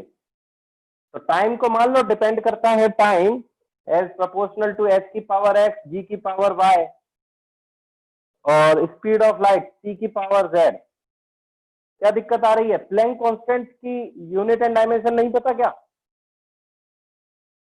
Planck constant energy is equal to h nu, nu is the frequency. तो अगर मैं डायमेंशन ऑफ प्लैंक कांस्टेंट देखूं तो वो आएगा एनर्जी की डायमेंशन और टाइम की डायमेंशन, यानी ये बनेगा ml square t minus 2 into T. तो ये याद रखना, डायमेंशन बनी है ml square t minus 1। This is dimension of h। Sir हाँ सर आपने एक बार बताया था कि सर इसमें सिस्टम चेंज करना, मतलब लिखेंगे तो सर सिस्टम चेंज करना होगा। यहाँ तो सर रिलेशन पूछा है उसने ओके, यूनिट थोड़ी बदली है, उसने सिर्फ रिलेशन पूछा टाइम h c और g में। सर अगर इन्हें बेस यूनिट्स मान लेते तो क्या करना होता है? सर GH और C को अगर बेस यूनिट्स मान लेते तो? यूनिट मान लेते हैं, जैसे मीटर पर सेकंड को अगर उसने h से रिप्लेस कर दिया और उसने बोला कि एम्पेयर पर सेकंड, इसको उसने c से रिप्लेस कर दिया, तो यहाँ से हमें अगर मीटर की डायमेंशन की पता जरूरत पड़ी तो वो कितना हो जाएगा? h into second. एम्पेयर की डायमेंशन क्या हो जाएगी? c into second. समझ रहे हो? और उसने अगर ये पूछ लिया कि एम्पेयर पर मीटर क्या बनेगा नए वाले सिस्टम में, तो तुम क्या बोलोगे? h/c बनेगा। क्लियर? Sorry, c/h। तो आपने क्या किया, एक सिस्टम से दूसरे सिस्टम में चले गए, जहां पर एम्पेयर मेजर हो रहा था, एम्पेयर पर मीटर मेजर हो रहा था, वहां अब speed of light divide by h measure हो जाएगा। इस चीज को समझ रहे हो? ओके, चलो तो g की डायमेंशन भी हम कहां से निकाल सकते हैं? फोर्स के फॉर्मूले से, वही Gm1 m2 upon r square से। तो g की डायमेंशन क्या आ जाएगी?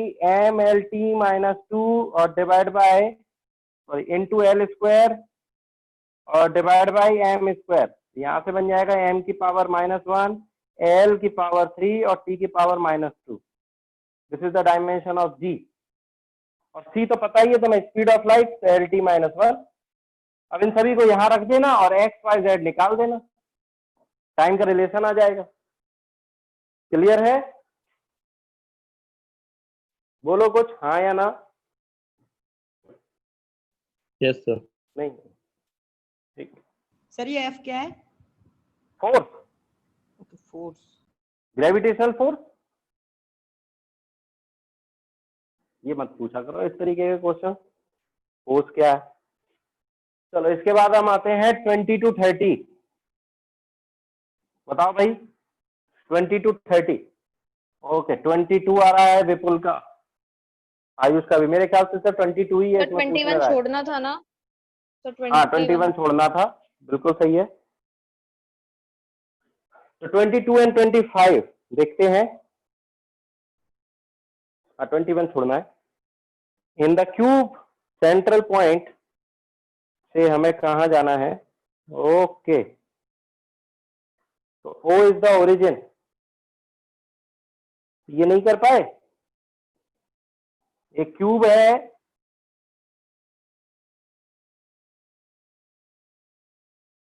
दिस इज द ओरिजिन, ये x y, अच्छा z ऊपर की तरफ है, ये हो गया x और ये हो गया y। ठीक है, अब अगर मैं मिडिल पॉइंट की बात करूं,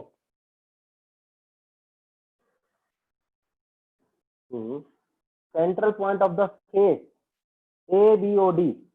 ओके, तो central face of the ABOD कौन सा हो गया? ये वाला। तो इसका पोजीशन कोऑर्डिनेट क्या हो जाएगा अगर ये 0,0 है? तो a/2 इधर जाएंगे, a/2 इधर जाएंगे, ये कोऑर्डिनेट कितना हो जाएगा?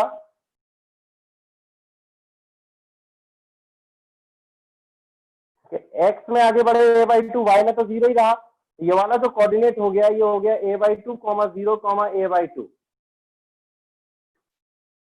और एक और उसने लिया है फेस, कौन सा लिया है उसने? BEFO, BEFO मतलब ये वाला जो फेस है। ओके, तो ये वाला जो फेस है उसका सेंट्रल पॉइंट, तो उसके सेंट्रल पॉइंट के लिए यहां से a/2 जाएंगे और यहां से a/2 ऊपर जाएंगे। तो ये जो पॉइंट बनेगा इसमें x हम कहीं नहीं गए और y a/2 गए हैं और z भी a/2 गए हैं। तो अब मेरे ख्याल से क्वेश्चन में कुछ नहीं बचा, इन दोनों के बीच का पोजीशन कोऑर्डिनेट पूछा गया है। तो ये जो वेक्टर बनेगा जिसको मैं r वेक्टर बोल रहा हूं, ये r वेक्टर हम कैसे लिख सकते हैं? This minus this. तो अगर इसका पोजीशन वेक्टर लिखें दैट इज r1 वेक्टर, तो ये बनेगा 0 i cap plus a/2 j cap plus a/2 k cap. और इसका जो पोजीशन वेक्टर बनेगा इस पॉइंट का that is r2 vector, a/2 i cap plus 0 j cap plus a/2 k cap. और r वेक्टर क्या हो जाएगा? r2 minus r1।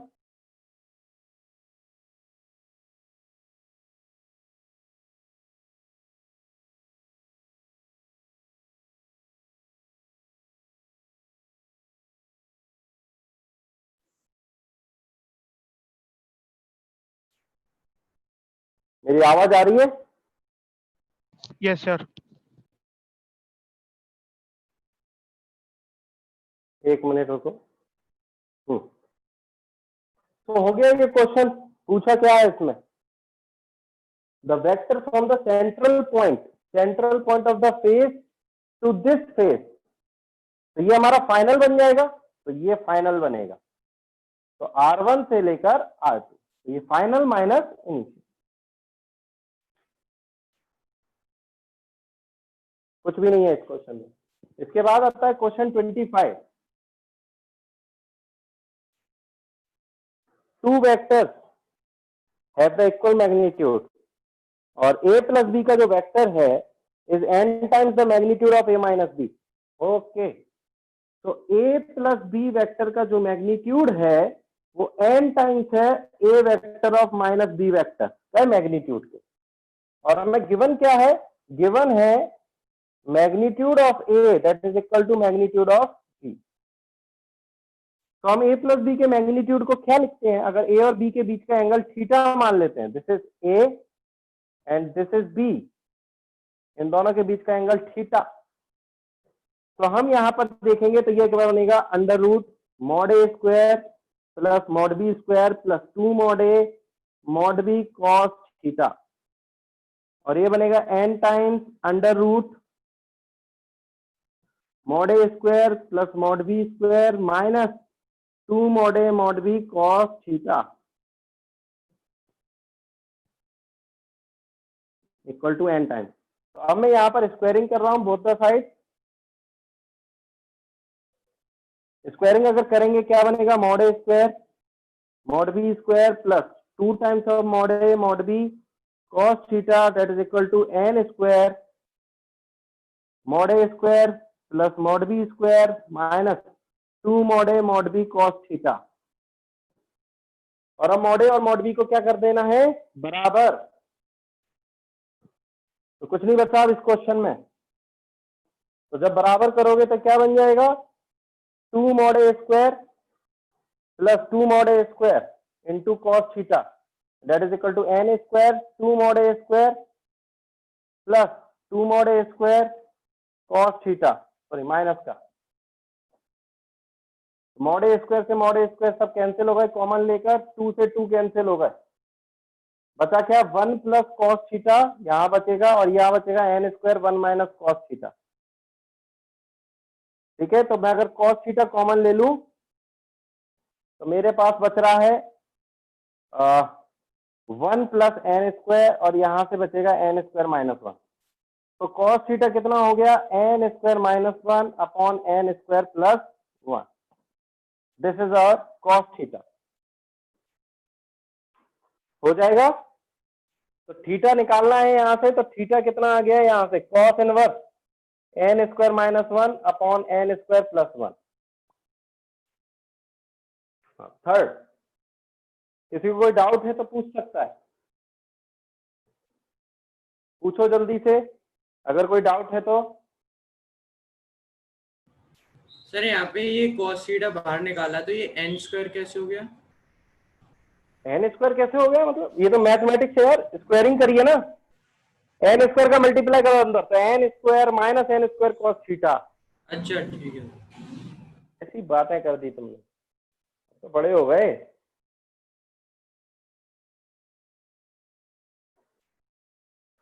चलो आगे बढ़ते हैं।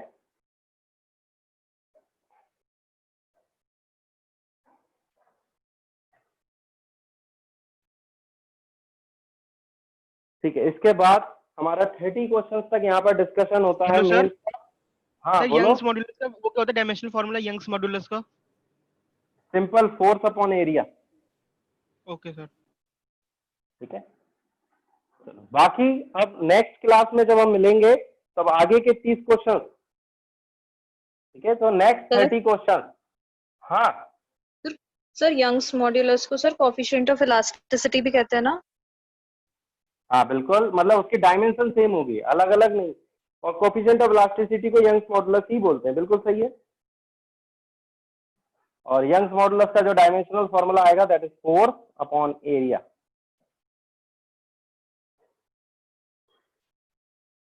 ठीक है, तो नेक्स्ट क्लास में 30 से 60 हम डिस्कस करेंगे। ठीक है, ये ध्यान रखना है आपको, ये होमवर्क रहेगा आपका। और अब हम आते हैं काइनेमेटिक्स पर। सर हाँ सर सारी कंडीशंस में young modulus coefficient of elasticity के इक्वल होगा? बिल्कुल। ठीक है, जैसे कई बार क्या होता है, शियर मॉडुलस कहते हैं, यंग्स मॉडुलस कहते हैं। तो तुम अभी फिलहाल के लिए तो जितने भी मॉडुलस या कोएफिशिएंट ऑफ इलास्टिसिटी है ना, उनकी सबकी डायमेंशन क्या लेना है तुम्हें, फोर्स अपॉन एरिया ही लेना। बाकी इनको डिटेल में देखोगे तुम जब चैप्टर्स रीड करोगे। ठीक है, इसका अलग से चैप्टर है। चलो, तो यहाँ पर हम अभी यहाँ का डिस्कशन खत्म करते हैं और अब काइनेमेटिक्स निकालो सभी लोग।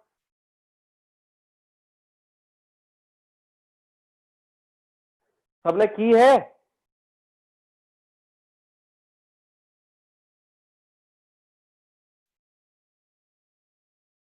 ओके, चलो तो 1 मिनट रुको जरा।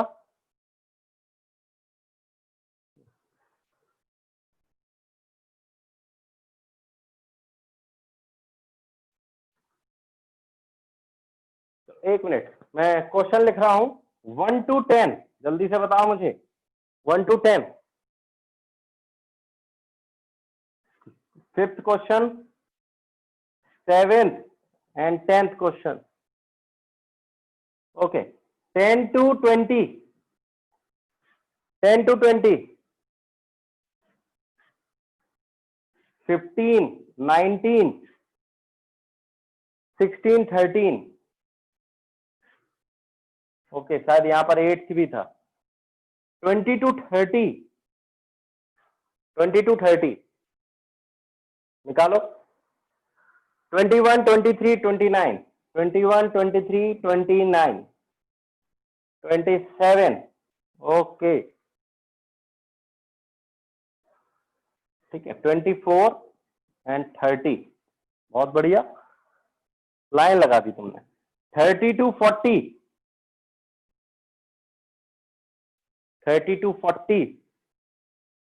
Okay, 30 to 36, 34, 38, 39 and 40। बहुत बढ़िया। 33 भी आ गया एक तक का। उसके बाद 40 to 50, 43, 45। नो डाउट्स, अच्छा नो डाउट्स भी हैं, बहुत बढ़िया। ओके, 47, 48। ठीक है, तो ये डाउट्स हैं 50 क्वेश्चंस के। पहले हम ये 50 देखेंगे। अब सुनो जरा ध्यान से, सभी लोग नोट करेंगे इन क्वेश्चंस को, नोट डाउन करेंगे।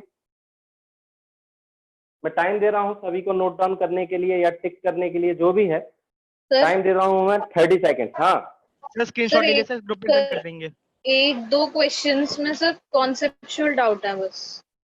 अब कोई बात नहीं, मैं पहले तो यही बोलूंगा तुमसे कि सबसे पहले नोट करो एंड डिस्कस कर लो, ठीक है, ऑन द ग्रुप। ठीक, फिर जो रिमेनिंग डाउट्स होंगे जो वास्तव में किसी से सॉल्व नहीं हो रहे, जो वैल्यूएबल डाउट्स हैं, उनको हम क्लास में करेंगे। सभी को क्लियर है ये? ठीक है, जिससे कि हमारा जो क्लास की एफिशिएंसी है वो बढ़ जाए, क्योंकि फिर ऐसा होगा कि हो सकता है ये जो 27 वाला ये सिर्फ एक ही बच्चे का डाउट हो, बाकी सब बैठे हुए हैं, तो मैं वो नहीं चाहता हूँ। इसलिए मैं कुछ वैल्यूएबल डाउट चाहूंगा जिसको हम क्लास में डिस्कस करें। तो ये डाउट्स एक बार देख लो सभी लोग, जिसको जो आता है वो एक बार ग्रुप पर पोस्ट करे, जिससे कि सभी को मदद मिल जाए। ठीक है, तो आपस में भी एक बार कोऑपरेशन बनाओगे तो मजा आएगा और तुम्हें भी समझ में आएगा कि कौन कितना सीख रहा है, कौन कितना कर रहा है। ठीक है, तो एक माहौल बनेगा और यही मैं चाहता हूँ, पढ़ना सीखना है यहाँ पर, समझ रहे, सभी कर लेंगे। ठीक है, तो ये जो डाउट्स हैं इसकी लिस्ट कौन डालेगा मुझे? सर तनिष्क मैं डाल दूंगा सर, तनिष्क। ठीक है, मैंने स्क्रीनशॉट ले लिया है, कोई बात। ठीक है, चलो, तो ये डाउट्स हम करेंगे नेक्स्ट क्लास में डिस्कस, आफ्टर आपके डिस्कशन के बाद। ठीक है, और अभी हमारे पास जो टाइम बचा है उसको हम यूटिलाइज करते हैं आगे बढ़ाने में। अभी हमारे पास कितना टाइम बचा हुआ है? 7 minute, 7 minute, 7 minute. Okay, no problem. तो 7 मिनट में हम एक क्वेश्चन करेंगे, कुछ एक बेहतरीन सा क्वेश्चन, अच्छा सा काइनेमेटिक्स का। देखते हैं जरा कितने लोग कर पा। ओके, ठीक है, तो देखो क्वेश्चन है, एक हाइट, एक बिल्डिंग है और इस बिल्डिंग से 3 बॉलें फेंकी गई। कितनी बॉल है? 3। पहली जो बॉल है, फर्स्ट बॉल, उसको हमने u मीटर पर सेकंड से प्रोजेक्ट किया ऊपर की तरफ। ठीक है, तो ऊपर की तरफ जब प्रोजेक्ट किया, जब ये नीचे आई तो इसकी जो टाइम ऑफ फ्लाइट है, वो t1 सेकेंड्स लगी। फिर सेम बिल्डिंग, बिल्कुल उसी हाइट की, एक बॉल जिसको नीचे की तरफ प्रोजेक्ट किया है u मीटर पर सेकंड से। ठीक है, second ball, time of flight जो इसका लगा, इसका जो टाइम ऑफ फ्लाइट है वो ले लिया t2 सेकेंड। ठीक है, दिस इज द ग्राउंड। और एक जो बॉल, तीसरी जो बॉल है उसको हमने सिर्फ ड्रॉप किया है। ड्रॉप का मतलब इनिशियल वेलोसिटी 0। सेम बिल्डिंग, मैंने 3 केस बना दिए। इसका जो टाइम ऑफ फ्लाइट है, in terms of t1 and t2 कितना होगा? निकालो, करो जल्दी से।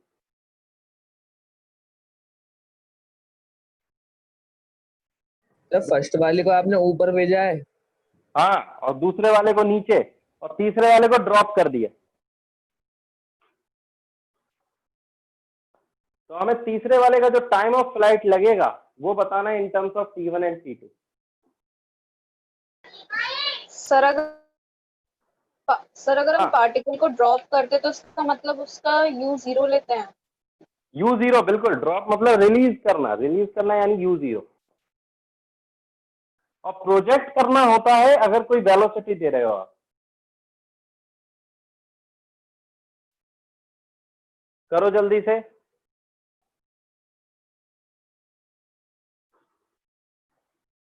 और नेक्स्ट क्लास से हम स्टार्ट करेंगे मोशन इन 2 डायमेंशन, समझ रहे हो? या मोशन इन 1 डायमेंशन खत्म हो गया है। अब आप चाहो तो अपनी शीट जो है मोशन इन 1 डायमेंशन की, उसको कंप्लीट करो। ठीक है, FCV motion in one dimension, ये आपको कंप्लीट करनी है,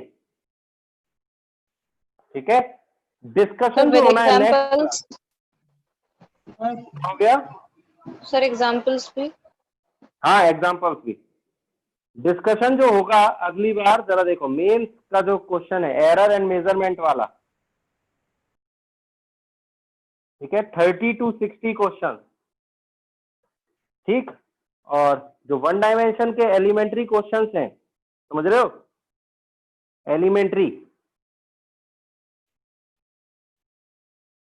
वो क्वेश्चंस पूरे डिस्कस होंगे।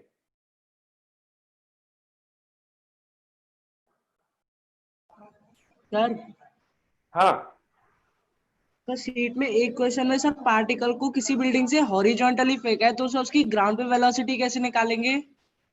अभी क्या क्वेश्चन दिया है और तुम क्या पूछ रहे हो? सर नहीं उसमें ही था सर, आपने कहा था शीट पूरी अटेंड करनी है सर यहाँ तक।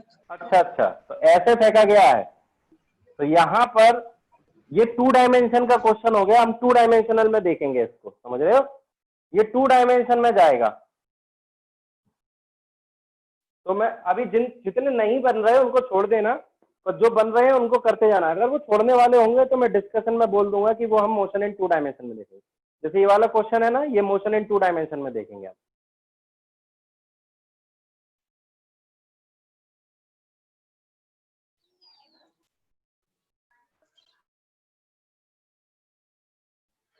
चलो, तो अब देखो जरा ये क्वेश्चन कैसे होना है। होमवर्क दे दूं या करोगे अभी?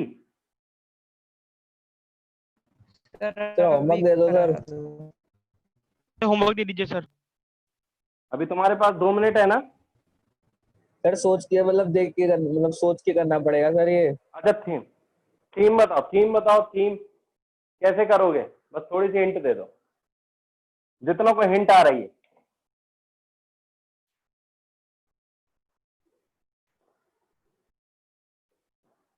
हाइट तीनों बिल्डिंग्स की क्या है? सेम। तो अगर मैं यहां पर डिस्प्लेसमेंट की बात करूं तो डिस्प्लेसमेंट तीनों बॉल्स का सेम होने वाला है, एच। इस चीज को समझ रहे हो? तो देखो अगर मैं इसकी इक्वेशन बनाऊं तो इसकी जो इक्वेशन बनेगी, डिस्प्लेसमेंट कितना होगा इसका? माइनस एच, क्योंकि यहां जा रहे हैं नीचे की तरफ, तो डिस्प्लेसमेंट इसका नीचे की तरफ है। इसका भी डिस्प्लेसमेंट कहाँ है? नीचे की तरफ, इसका भी नीचे, तो माइनस एच। लेकिन प्रोजेक्शन वेलोसिटी कितनी है? यू। टाइम ऑफ फ्लाइट कितना है? t1, और माइनस हाफ जी इंटू t1 स्क्वायर। ये माइनस समझ रहे हो ना क्यों आ रहा है? क्योंकि जी कहाँ है? नीचे की तरफ। ये आ गया हमारा फर्स्ट बॉल के लिए। सेकेंड बॉल के लिए अगर बनाओगे तो minus H minus U into t2 minus half G t2 square. और थर्ड बॉल के लिए बनाओगे तो minus H equal to 0 into T time, जो कि हमने ले लिया है टाइम ऑफ फ्लाइट थर्ड वाले के लिए, टी माइनस हाफ जी इंटू टी स्क्वायर। ये 3 इक्वेशन है हमारे पास।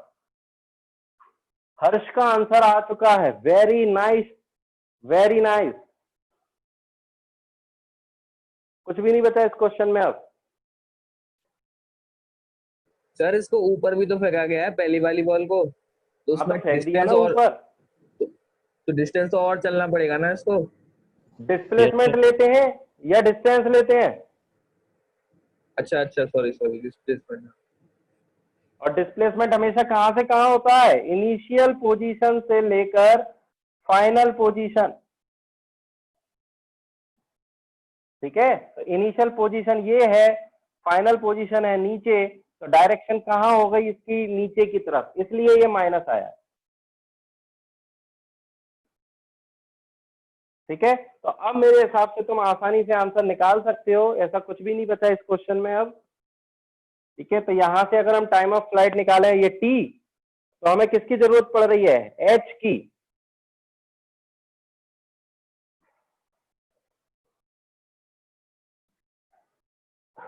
तो क्या करना होगा? सर दोनों में जी यहाँ जो से है वो कॉमन है, और तो दोनों इक्वेशन को फर्स्ट और सेकंड में बस रख देना, बिल्कुल सही है। तो अगर तुम ये इक्वेशंस देखो तो अगर मैं फर्स्ट और सेकंड का रेशियो ले लूंगा तो ये 1 equal to U T one minus half ji T one square and divide bye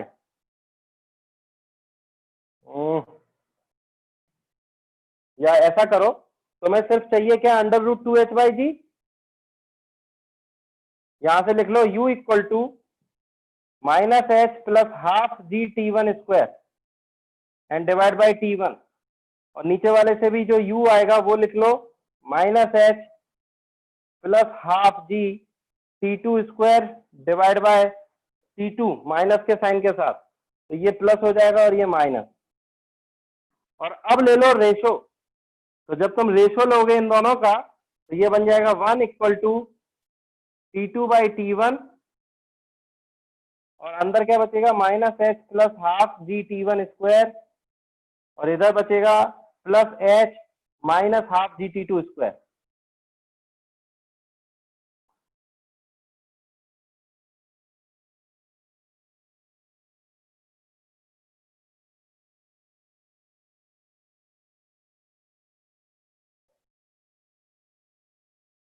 ठीक है,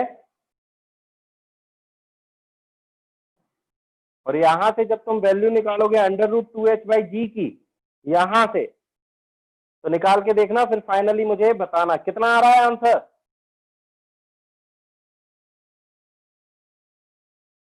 हाफ जी T1 T2 आ रहा है मेरा तो। Half G T1 T2 dimensionally सही है। Root T1 T2, very nice. इसका आंसर आएगा रूट T1 T2।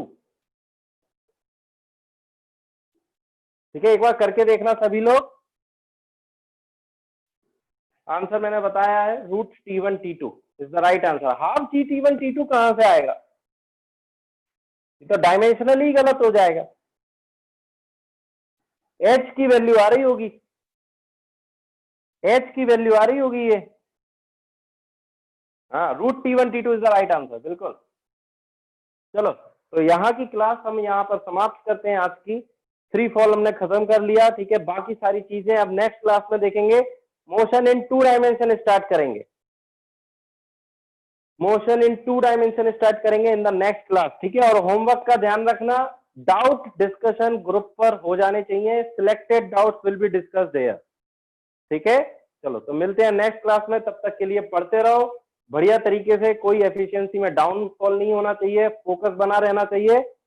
ठीक है, कोई भी दिक्कत आए, किसी भी तरीके का सजेशन हो, तुम बता सकते हो। ठीक है, थैंक यू।